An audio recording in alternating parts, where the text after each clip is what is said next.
কি চিনতে পারছেন? এগুলো করলা পাতা, কচি পাতাও নিতে পারেন। এই একটুকু সবুজ পাতা কিন্তু গুণে ভরপুর। এই পাতা শরীরের রক্ত পরিশোধনে, রক্তে শর্করার পরিমাণ নিয়ন্ত্রণে আর লিভার পরিষ্কার করতে সাহায্য করে। অনেকেই জানেন না করলার মতো করলার পাতাও ভীষণ উপকারী। আজ আমি এনেছি করলা পাতার একটি মজাদার ও স্বাস্থ্যকর রেসিপি। করলা পাতার ছেঁচকি। বাগান থেকে নিয়ে চলে এসেছি বেশ কিছু করলা পাতা, একদম টাটকা, সাথে বেগুনের গাছ থেকে কয়েকটা বেগুন। আমি 2টো বেগুন নিলাম। পরিমাণটা একটু অল্পই করব, কারণ তেতো পদ খুব বেশি খাওয়া যায় না, অল্পই ভালো লাগে। বেগুনগুলো কেটে নিয়ে আমি জলে ফেলে দিচ্ছি। এর ফলে বেগুনের কালারটা কিন্তু একদম সবজি থাকবে অনেকক্ষণ পর্যন্ত। এবার এই করলা পাতাগুলো খুব ভালো করে আমি বেছে নিয়েছি। তেতো হলেও কিন্তু করলা পাতায় প্রচুর পোকা থাকে, তাই ভালো করে বেছে নিতে হবে।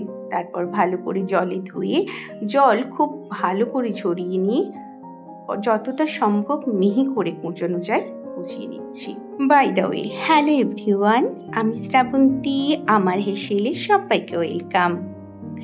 কড়াইতে সর্ষের তেল গরম করে নিলাম। তেতো পদ সবসময় সর্ষের তেলেই বেশি সুস্বাদু লাগে। শুকনো লঙ্কা আর তেজপাতা ফোড়ন দিলাম। অনেকে আবার শুক্তনি বা তেতো পদে লঙ্কা কিংবা তেজপাতার ফোড়ন দেন না, কিন্তু আমি দিই, ভালো লাগে।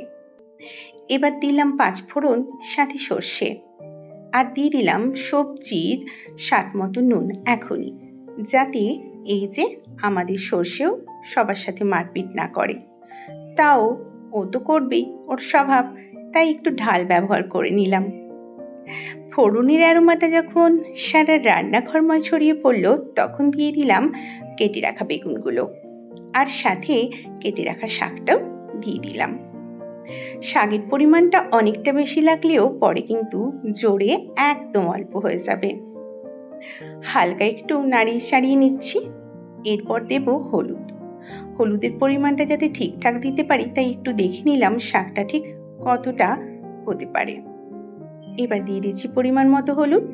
হলুদ দেওয়ার পর খুব ভালো করে সবকিছু মিশিয়ে নিতে হবে, নয়তো ডালা পেকে থেকে যেতে পারে হলুদ, তখন মুখে পড়লে খারাপ লাগবে। 1 মিনিট ঢেকে দিলাম লো ফ্লেমে। দেখো কতটা জোরে গেছে। বেগুনটাও হালকা সেদ্ধ হয়েছে, তাই আমি আরো 1 মিনিট ঢেকে দিলাম। ফ্লেমটা লো রেখেছি, দেখো আরো জোরে গেছে। তবে বেগুনটা আরো ভালো সেদ্ধ হবে, তাই আবারও আমি 1 মিনিট মতো লো ফ্লেমে ঢেকে দিলাম। এই দেখো, দেখতে পাচ্ছ কতটা নরম হয়ে গেছে, আর এই দেখো লেগে যাচ্ছে, তার মানে একদম জলটাও শুকিয়ে গেছে। শাকটা কিন্তু খুব ভালোভাবেই হয়ে গেছে। এবার খুন্তির সাহায্যে একটু ম্যাশ করে নিচ্ছি, তোমরা ম্যাশার দিয়েও ম্যাশ করে নিতে পারো। তারপর গ্যাসের ফ্লেমটা অফ করে ভালোবেসে যতটা খুশি কাঁচা সর্ষের তেল অ্যাড করে দিন। ব্যাস রেডি। গরম গরম ভাতের প্রথম পাতে এই ছেঁচকি দিয়ে খেয়ে একবার স্বাদ গ্রহণ করুন, ভালো লাগবেই আপনাদের, এটা আমার বিশ্বাস। ভালো লাগলে অবশ্যই কমেন্ট করে জানান, সাথে লাইক আর শেয়ার করার অনুরোধ রইল। করলা পাতার আরো মজার আইটেম নিয়ে আসছি, তাই পাশে থাকুন সাবস্ক্রাইব করে। টাটা।